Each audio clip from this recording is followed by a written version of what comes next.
One. All right. Hey, welcome to the Rich Man's Gym podcast, webcast, whatever cast you want it to be. I am your host. My name is David Bradley. With me today is my good buddy, Jason Chambers. Jason is going to be talking today about a death march that he did. That's how it started. But at the end of the march, it wasn't about death anymore. It was all about life. So we're going to be talking with Jason about what that was, what happened for him. We'll dig real deep into it. But basically, Jason went and walked for 24 hours and had quite the adventure. And so you're going to learn a lot of life lessons from Jason today. You're going to learn a lot about mindset today. But let me tell you a little bit about what Rich Man's Gym is. Rich Man's Gym is about strength and conditioning for body, mind, and spirit. I totally believe that you can't have one without the other. If you're going to get your body strong, your brain and your spirit will need to tag along with you on that. If you feel like you're lacking strength in either your spirit or your mental capacity, strengthen your body, and you will see that happen.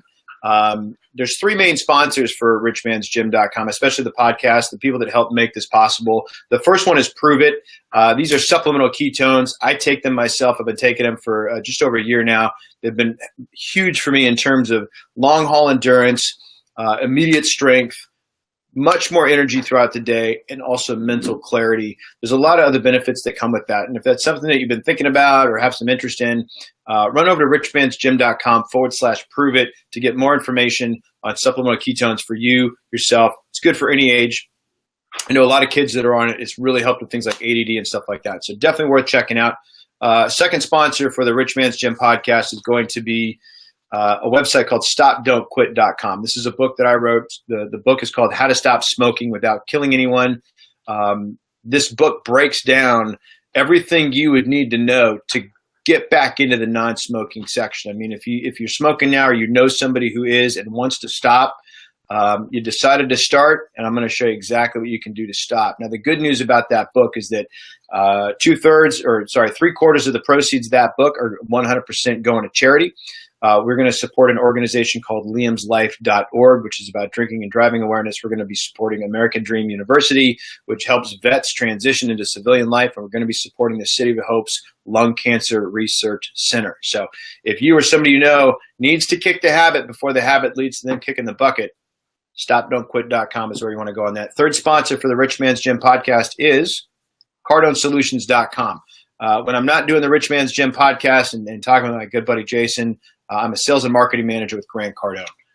We can go into any company. We can increase their sales 15 to 30%. We'll do it in 90 days, simply first and foremost by finding and handling your missed opportunity, grabbing your low-hanging fruit, and getting you dialed in. So further information about increasing sales in your business, cardonesolutions.com. Jason. What's up, man? Bienvenidos. Welcome to the show. Thank you for being here. Thanks, man. Hey, I appreciate you having me on, man, and helping me out as much as you did. Yeah, totally. It was an honor and a privilege to watch you do that, and highly, highly inspiring. So for the folks watching at home, for those that do not know you, okay, who are you? My name is Jason Chambers. Well, I mean, how me and you came to meet is about 9 years ago. I got into the car business and started getting into the automotive retail industry, and I jumped into that world and you know, I fell in love with it right off the bat. Before that, I was in law enforcement for 4 years. And I retired out of that. Me and my wife decided it was time. It was either that or I was eventually I was going fast and hard as a young, they call them blue flamers. But anyway, I got into the car business and I seen that there was no real training in the business. So I started hunting and looking for a system, a process. And I ended up finding Cardone and then just followed him through the years. And then eventually, my entire organization, I went up through the ranks to general manager, and put our whole facility on the program. And I'm retired from the car industry now, but it's given me everything I have, and I own a marketing agency now and several other things that I do on the side. But a lot of them free me up to do crazy stunts like I just got finished doing. What's the name of your marketing company so people can promote you, so people can check you out? Yeah, Digital Dominance is the name of the marketing company. It's a digital, anything from website design to social media marketing. Yep. Love it, love it. And then do you like, is there a niche, or are you No, it's mostly gyms and offices, like medical offices. Yeah, like surgeons, specialization offices, like plastic surgeons, things like that. So Oh, right on. that's Cool. my niche area. Yeah. How do you help these guys? A lot of business owners don't understand. They just don't understand the digital world and how and in my area specifically, they don't understand that a lot of these guys come up in this area. They build their whole company in this area, and they grew in this area. But they don't know how to brand that. They don't know how to tell their story. And social media, in my eyes, ABC is Twitter, Fox is Facebook. That's the new world. And I think it's so much easier to get their story out there and tell about who they are and how they built their company in this area, and actually tell their story and build an audience for them and help them get more customers in the seats. Love it. So yep. You're a guy who has minimal fear of getting out of a comfort zone. Yes. I love breaking the comfort zone. Got to do it daily. And whatever fear that exists about that, you've somehow found a way to push through it. Yes, it's fun. I like to push myself to the limits. Right. Now, there's a lot of folks out there that are not of that mindset. So hopefully by the time we're done today, we will have given them something that they can latch onto to help make sense of why that's an important piece of their world. I've got some theories behind it, and I'm sure that'll come up. But so what did you do, man? Tell us exactly what happened. So couple weeks ago, what happened? Okay, so a couple weeks ago, every one of us find ourselves in a spot where like, okay, this is becoming a routine. And me, myself, I do not like routines. I like to mix things up. That's a big thing with me. If I'm falling in a routine, that means I'm going to hit a ceiling really quick, and I don't like doing that. So I thought I need to do a challenge. I like to challenge myself, let it be, try to go as long as I can without food, try to go as long as I can without sleep, try to go as long as I can without water, try to just stuff like that, cold showers, things like that. But this one was a little something different. I read it in a book, and then a buddy of mine told me about it. And you walk for 24 hours nonstop, and it's more of an inner dialogue thing when I do these challenges, how to get my head in the right spot, and how to when I tell myself, hey, just stop, you've gone far enough, my other inner dialogue kicks in and says, shut the hell up, we're going to finish this, think of the end, and let's keep going. Right. Because that's the thing that stops most people, I believe, when they're in the gym. Hey, I'm just going to do a couple, they have a whole goal, but they only make it a quarter of the way down the page in the gym, and then they just leave. Well, something in their head told them to leave, and they went the way of the dodo real quick instead of face that inner dialogue and told to shut the hell up. And so I wanted to challenge myself with something. And this, I heard that it has taken several people that are well fit in the military world 3 times to even complete. So I'm like, well, if it takes them that, then I think it should be a challenge. So mentally I want to do it. So within the military or within military units, that there are guys that have actually tried this, failed. It took them 4 times to finally complete the task. Yes. Wow. Some of the top special forces units, there's guys that have tried this and couldn't make it all the way to the end and had to do it again and re-prep for it. So, and me and you talked, and I was going to do a certain structure. I was going to go at it really probably the smarter way, which was with gear, with dieting, with all that, right? Right. And then at the end of our conversation we had, he's like, man, if I, thinking about it, I remember you said something along the lines of thinking about it, man, I'd just throw on some shoes and just go. And then it clicked in my head right away. I'm just going to wear my Pumas. I'm not going to do anything special for 28 days. I ate like shit, laid around. I did my work, but I ate like shit, laid around, and wanted to become a normal person. And that sounds kind of odd, but I wanted to become as normal as possible. That way at the end of this, I could say, you know what? Anybody can do this because I've ate McDonald's and I've ate the nastiest shit you can think of and was lazy for 27 days, which was that was a challenge within itself for me. Right. And then got up and did this through all that. So that was kind of the idea. But in the beginning, I was going to have a very diet plan and all this stuff, and you was helping me with that. And then it all went to the wayside where I'm like, you know what? I just need to do this thing with hardcore. No special shoes, no anything, and just roll. How much McDonald's did you eat? Oh, well, I probably only ate about 10 times in a month, which is a lot. Yeah. One time McDonald's make you fall asleep. Right. Right. Did you notice any after effects or sort of withdrawals or anything like that? I'm always curious about that. After I ate the McDonald's for 27 days and all that mess. Yeah, right. When you try to go back to a regular diet, did you have cravings and things like that? Did you actually struggle with getting back to eating clean?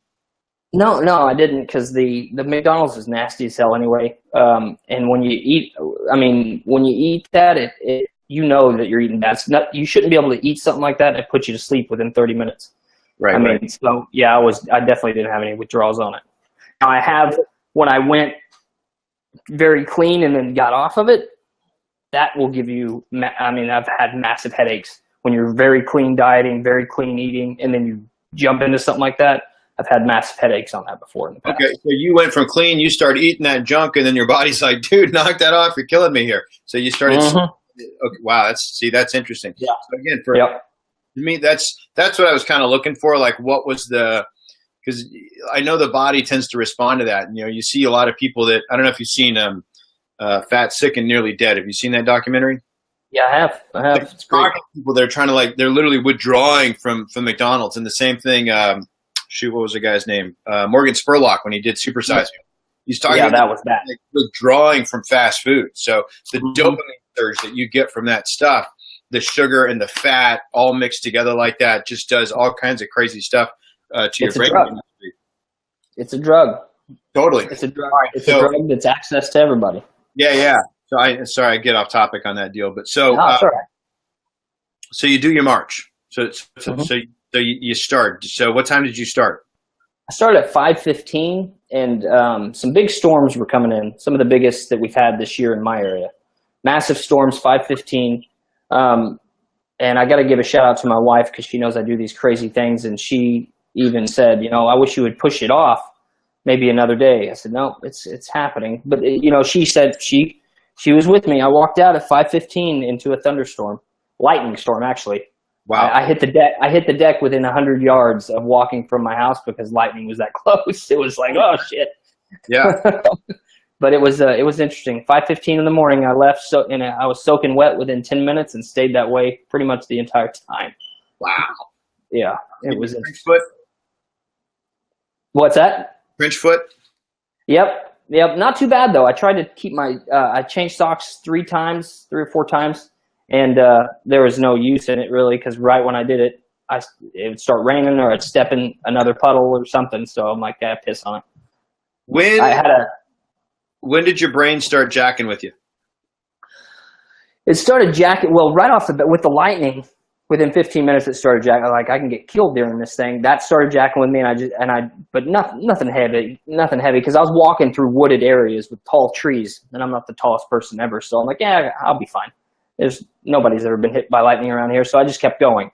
And then in about, I would say, about 7 hours in, I made it into Kansas. And because I'm in Missouri here, and I made it into Kansas. And when I started walking on flat ground, flat concrete sidewalks, that's when my ankles and everything below my ankles just started to be very flip-floppy and I'm like, it was a pain and I felt it swell up, and it was a pain that I'm like, man, this is some pain. I couldn't control the way they were flopping, and that got in my head. That was in Kansas. I was walking through a little small town called Galena, Kansas, and I kept going. And then the lady that owns my gym, she met there. She said, "Where are you at? I want to drop off. I want to drop off you some supplies. I'll drop it off while you're walking." So she met me there. She owns my gym, and she met me, and I just walked in circles pretty much until she gave me stuff, and I kept going. And then it went numb. Then the pain went numb. So my inner dialogue was like, I'll be fine. I'm going to be fine. It'll go numb eventually. I've read books where everything goes numb after a while. And it started to go numb when I was walking towards Oklahoma. So, but that was a battle. That was a real battle when that kind of pain set in, because I never felt that pain in my ankles before. Broke my foot last year, and I metatarsal or whatever. I could feel that.